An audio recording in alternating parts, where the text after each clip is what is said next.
Historia ya aibu iliyoificha dunia. Fikiria hii. Unatembea kwenye maonyesho makubwa ya kimataifa.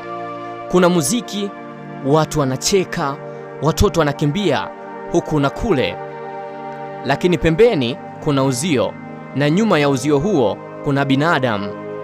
Wamevalishwa mavazi ya kiasili, wanalazimishwa kuishi kwenye vibanda vya nyasi, wanatazamwa, wanapigwa picha, wanachekelewa. Karibu kwenye ulimwengu wa Human Zoo, historia ambayo watu wengi hawafundishwi shuleni, historia ambayo ilikuwa halali na ilihuzuliwa na mamilioni ya watu. Leo tutaingia kwenye moja ya kurasa za giza zaidi katika historia ya binadamu.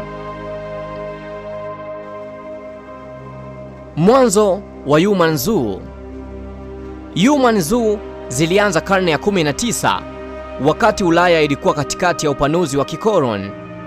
Mataifa ya Ulaya yalikuwa yanateka maeneo ya Afrika, Asia na Amerika ya Kusini. Lakini ili kuhalalisha ukoloni walihitaji kitu kimoja: sababu. Ndipo wazo la scientific racism likaanza kuenezwa, zana potofu kwamba baadhi ya jamii zilikuwa chini kimaendeleo. Katika maonyesho kama Exposition Internationale du Congo, watu kutoka Kongo waliletwa Ubelgiji na kuwekwa kwenye vijiji vya bandia. Walitazamwa kama sehemu ya burudani. Zaidi ya watu milioni 1 walihudhuria, wengine waliokolewa, wengine walikufa kwa baridi, magonjwa na msongo wa mawazo. Otabenga, hadithi ya maumivu. Mwaka 1906 mwanaume mdogo kutoka Kongo aitwaye Otabenga alipelekwa Marekani na kisha akawekwa kwenye banda la nyani katika Box Zoo. Alikaa karibu na sokwe. Umati wa watu walikuja kumtazama, walimcheka, walimpiga picha, walimsimanga. Magazeti yaliandika kwamba alikuwa kiungo kati ya nyani na binadamu. Baada ya maandamano ya wachungaji wa kanisa aliachiliwa, lakini madhara yalikuwa tayari yamefanyika. Baada ya miaka kadhaa ya mateso ya kisaikolojia alijiua. Maonyesho ya kikoloni Ulaya. Mwaka 1931 Paris. Maonyesho makubwa yaliyoitwa Exposition Coloniale Internationale. Zaidi ya watu milioni 30 walihudhuria. Vijiji vya Kiafrika, wakazi wa Indochina, jamii za Madagascar, watu waliishi humo kwa miezi kadhaa. Walilazimishwa kuigiza maisha yao mbele ya hadhira. Ilikuwa propaganda, ilikuwa nguvu ya kisiasa, ilikuwa kudhalilisha utu wa binadamu kwa kiwango cha kimfumo. Marekani na maonyesho ya kibaguzi. Katika mwaka 1904 St. Louis World Fair, makabila kutoka Ufilipino na sehemu nyingine yaliwasilishwa kama maonyesho ya maendeleo. Lengo lilikuwa kuonyesha kwamba Marekani ilikuwa mstaarabu zaidi, lakini nyuma ya pazia kulikuwa na unyonyaji, kulikuwa na ubaguzi, kulikuwa na maumivu. Athari za kisaikolojia. Fikiria kuishi miezi kadhaa ukitazamwa kila siku. Hakuna faragha, hakuna heshima, hakuna utu. Human Zoo hazikuwa tu maonyesho, zilikuwa mashine za propaganda. Ziliunda fikra za kizazi kizima kwamba baadhi ya watu walikuwa chini. Athari zake bado zinaonekana leo kwenye mifumo ya ubaguzi na chuki za rangi. Ukweli wa mwisho.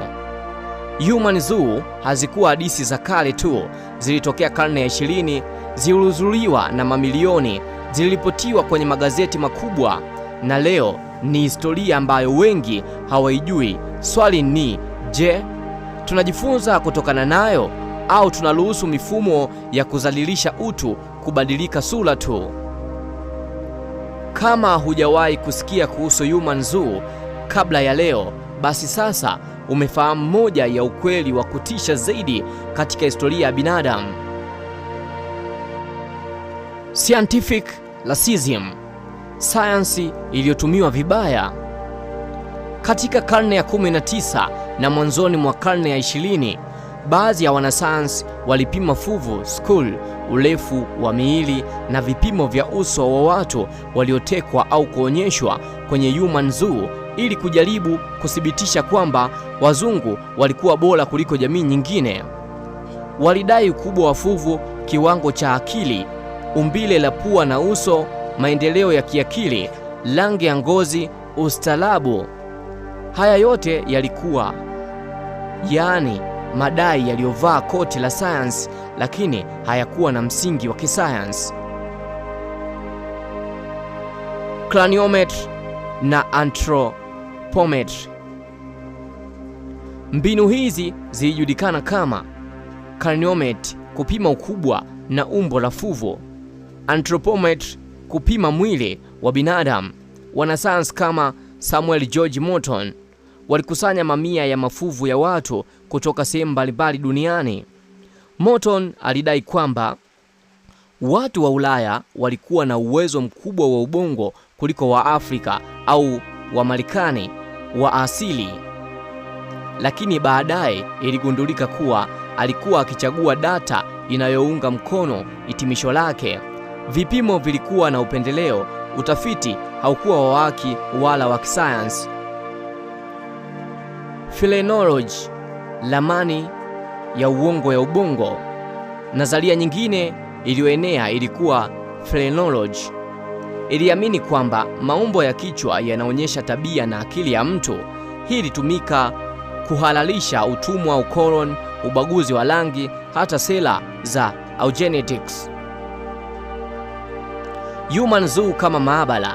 Katika maonyesho kama mwaka 1904 St. Louis World Fair, watu hawakuonyeshwa tu kwa burudani, walipimwa, walichunguzwa, walipigwa picha kama sampuli. Science ilitumika kama silaha ya kisiasa.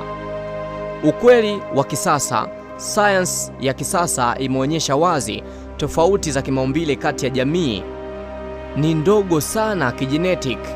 Hakuna ushahidi wa kibiolojia unaothibitisha ubora wa rangi moja juu ya nyingine. Race ni zana ya kijamii zaidi kuliko ya kibiolojia. Taasisi kama American Anthropological Association zimekataa rasmi nadharia za ubora wa rangi. Jina langu mimi naitwa Juice Danger. Unaweza kunifollow pia kwenye Instagram, natumia Juice Danger TZ. Like now, bye bye.